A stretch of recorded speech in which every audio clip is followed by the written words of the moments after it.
Gram ಬೆಣ್ಣೆ ತಗೊಂಡಿದ್ದೀನಿ, melt ಮಾಡ್ಕೋಬೇಕು. ಒಂದು 50 ರಿಂದ 60 ಗ್ರಾಮು ಹಾಲು ತಗೋಬೇಕು. ಹಾಫ್ ಟೀ ಸ್ಪೂನು ಸಾಲ್ಟ್ ಹಾಕೋಬೇಕು. Baking powder half tea spoon ಎಲ್ಲ ಮಿಕ್ಸ್ ಮಾಡ್ಕೋಬೇಕು.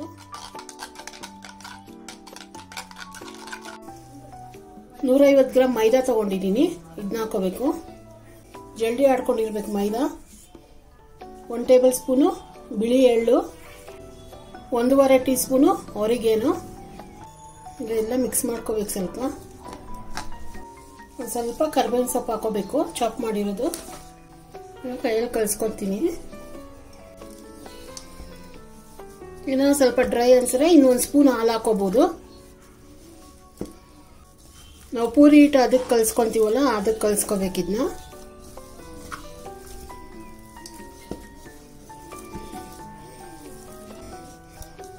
ಇವಾಗ ಇದನ್ನ ಒಂದು ಮುಚ್ಚಿಬಿಟ್ಟು, ತಟ್ಟೆ ಮುಚ್ಚಿಬಿಟ್ಟು ಒಂದು ಅರ್ಧ ಗಂಟೆ ನೆನೆಯಕ್ಕೆ ಬಿಡಬೇಕು. ಇವಾಗ ಅರ್ಧ ಗಂಟೆ ಆಗಿದೆ ಇದು ನೆಂದಿ. ಇವಾಗ ಶೀಟ್ ಮೇಲೆ ಹಾಕೊಂಡು ಚಪಾತಿ ತರ ತೆಳ್ಳಗೆ ಒತ್ಕೋಬೇಕಿದ್ನ. ಎಷ್ಟು ಸಾಧ್ಯ ಆಗುತ್ತೋ ಅಷ್ಟು ತೆಳ್ಳಗೆ ಒತ್ಕೋಬೇಕು.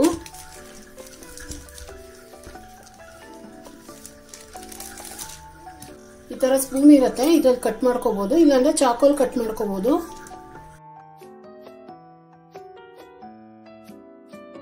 ನೋಡಿ, ಈ ತರ ಸ್ಪೂನು ಅಥವಾ ಡಿಸೈನ್ ಇರೋ ಚಾಕು ಯಾವ್ದ್ರಲ್ಲಾದ್ರೂ ಈ ತರ ನೀಟಾಗಿ ಹಿಂಗೆ ತೆಳ್ಳು ಕಟ್ ಮಾಡ್ಕೋಬೇಕು.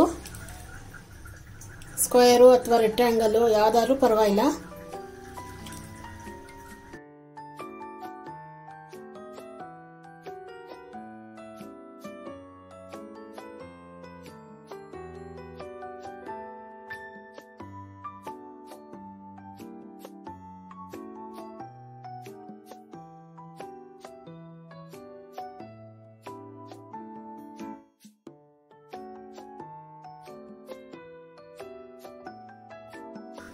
ನೋಡಿ, ಈ ತೆಳು ಇರ್ಬೇಕಿದು. ಇನ್ನು ತೆಳ್ಳಗಾದ್ರೂ ಪರವಾಗಿಲ್ಲ.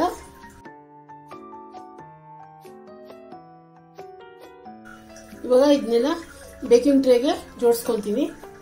ನೋಡಿ, ಎಲ್ಲ ಈ ತರ ಜೋಡಿಸ್ಕೊಂಡಿದ್ದೀನಿ. ಇವಾಗ ಫೋರ್ಕಲ್ಲಿ ಚುಚ್ಕೋಬೇಕು.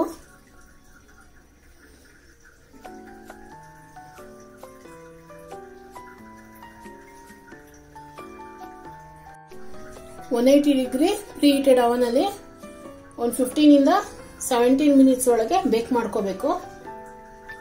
ನೋಡಿ, ಕ್ರ್ಯಾಕರ್ಸ್ ಬೇಕಾಗಿದೆ. 20 ಮಿನಿಟ್ಸ್ ಬೇಕಾಯ್ತು ನಂಗೆ ಇದು ಬೇಕಾಗಕ್ಕೆ. ಇಲ್ಲಾಂದ್ರೆ ಎಲ್ಲ ಬಂದ್ಬಿಡತ್ತೆ, ಕಚ್ಕೊಳ್ಳಲ್ಲ. ಕ್ರಿಸ್ಪಿ ಆಗಿದೆ ನೋಡಿ, ಎಷ್ಟು ಕ್ರಿಸ್ಪಿಯಾಗಿ ಬಂದಿದೆ. ಸಾಯಂಕಾಲ ಟೈಮು ಟೀ ಟೈಮ್ ಜೊತೆ ತಿನ್ನಕ್ ಚೆನ್ನಾಗಿರತ್ತೆ. ಸಾಲ್ಟೆಡ್ ತರ ಇರುತ್ತೆ, ಖಾರ ಹಾಕಿಲ್ಲ ಏನು ಇದಕ್ಕೆ, ಆರೋಗ್ಯನೋ ಫ್ಲೇವರ್ ಇರುತ್ತೆ. ನೀವು ಒಂದ್ಸತಿ ಟ್ರೈ ಮಾಡಿ ಮನೇಲಿ, ತುಂಬಾ ರುಚಿಯಾಗಿರುತ್ತೆ. ಲೈಕ್ ಮಾಡಿ, ಶೇರ್ ಮಾಡಿ, ಸಬ್ಸ್ಕ್ರೈಬ್ ಮಾಡಿ.